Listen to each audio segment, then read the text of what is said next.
Women are so strong in Iran. Wow, Iranian women.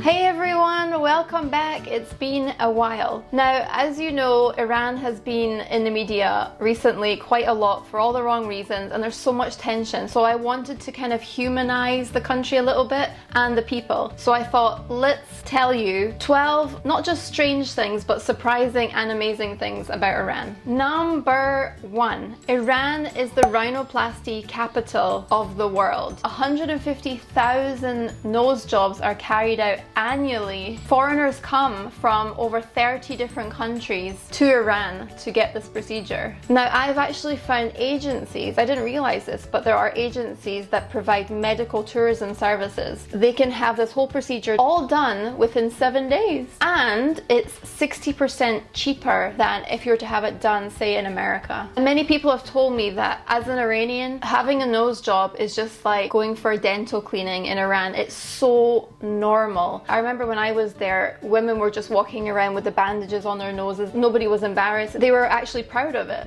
Number 2, this is probably not a huge surprise, but Iran is the largest producer of caviar, pistachios and saffron, and other nuts as well, like almonds and things like that, are heavily used in their cooking. Rose is a very popular thing too, like rose water, but they're very big on their dry fruits. They've got this fruit roll-up which is very popular in Iran called lavashak. Strange name. It's very sour. They love their sour foods. And oil was a very large commodity that was exported, but because of the sanctions, obviously that has vastly reduced. And actually Iran has 10% of the world's oil in the world.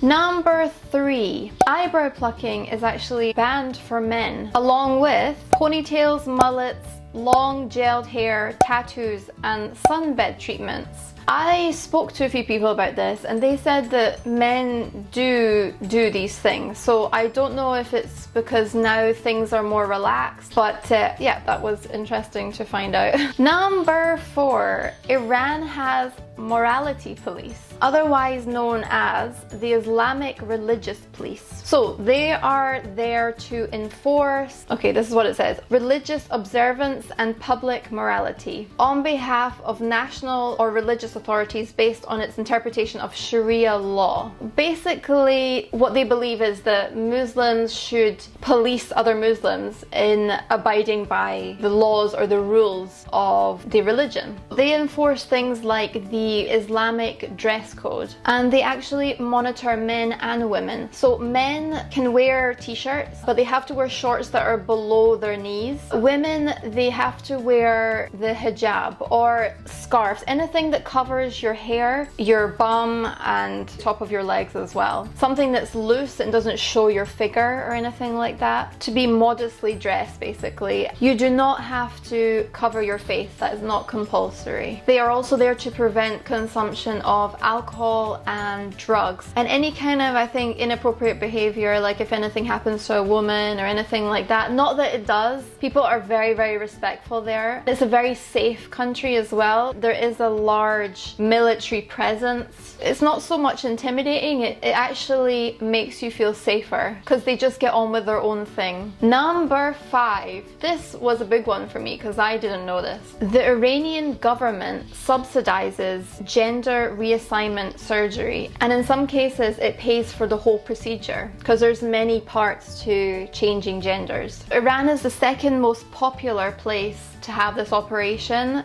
behind Thailand. There's so much more to this topic, but basically once you change genders, you are assigned a card. The government doesn't believe that you should be both. You're either one or the other. That's why they help you with that transition. Number 6.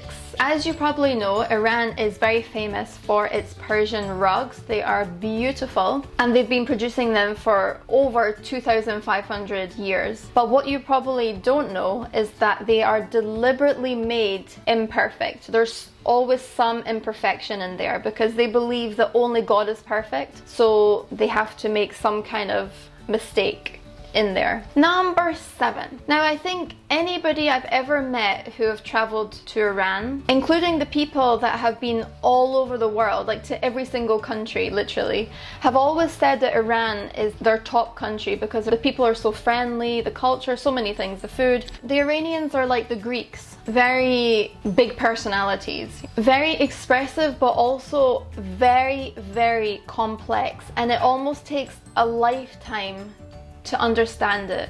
I mean, I have cousins who, and even my sister, I'm sure, like, I don't think they fully understand the depths of the way people behave. And I'm not saying it's a negative thing, but it's just so fascinating.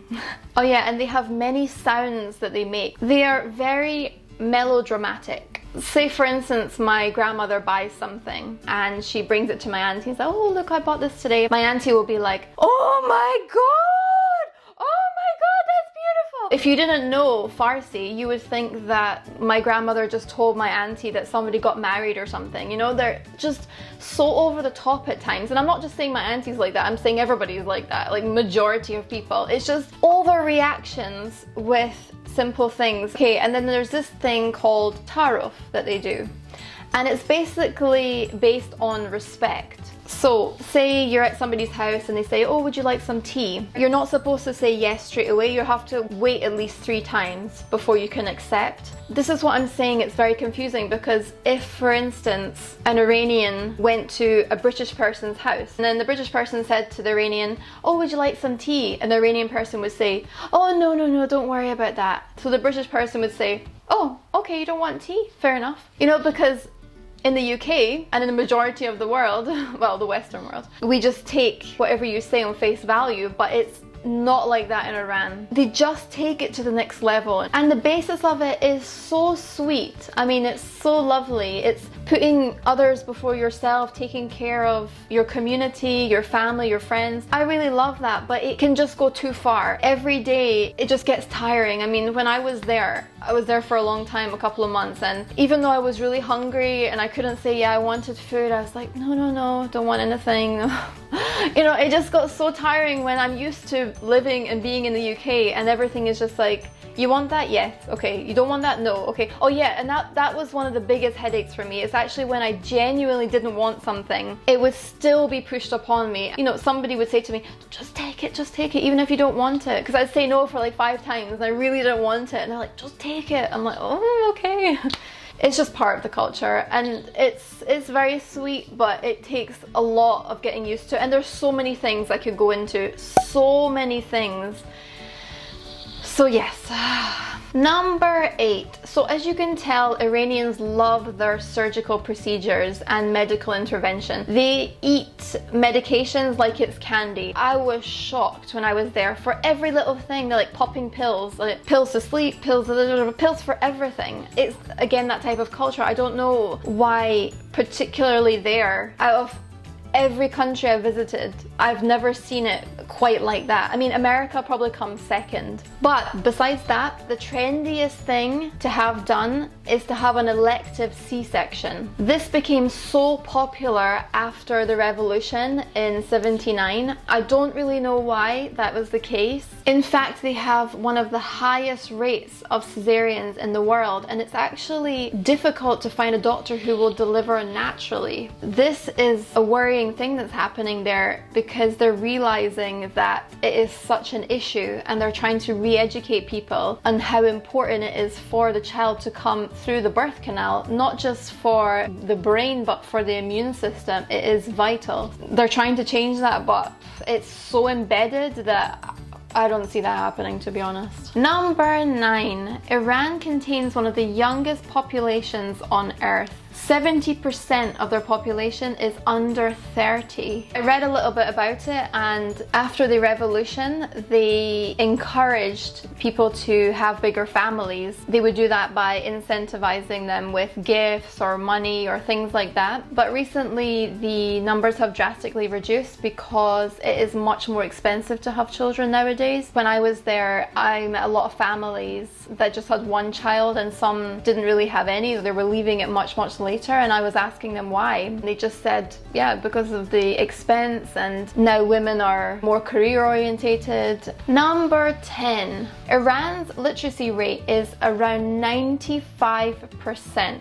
Which is absolutely incredible. 60% of women go to university and they outperform the men on test scores. That's not something people would think about. I mean, I've spoken to a lot of people about Iran. They think that women are kept in the house and blah, blah, blah, blah, but it's really not the case at all. They are very progressive. Women are so strong in Iran. Wow, Iranian women are probably one of the strongest I've ever seen in the whole world. Number 11. Iran has the highest volcano in the whole of Asia, and it's called Damavand. I hope I'm pronouncing it properly. It last erupted about 3,700 years ago, but it is currently still active. I was reading that it plays an important role in folklore as a symbol of Iranian resistance against tyranny and foreign rule. I've actually never heard that before. Number 12. I mean, there are so many more things I could mention about Iran, but let me leave you with this last one. Iranians do a lot of outdoor things because the weather's so nice there, it's so pleasant. There's many parks, and within the parks there are chessboards, there's table tennis, roller skating, and something I didn't expect was men and women perform parkour. It's quite a popular thing to do over there. I didn't see it personally. I didn't expect parkour to be something that is actually popular over there, but there you go. So yeah, those are my 12 things. I hope you enjoyed them. If you think I've missed out anything major, let me know below. There's many things I could mention about Iran that are very unique. I'm going to be posting more videos about Iran because of the situation. It's so unfortunate, and the Iranian people are really suffering because of what's going on, and it's just unfair. I hope this finds you well, and I shall see you over on Instagram or in my next video. Bye! Agencies that provide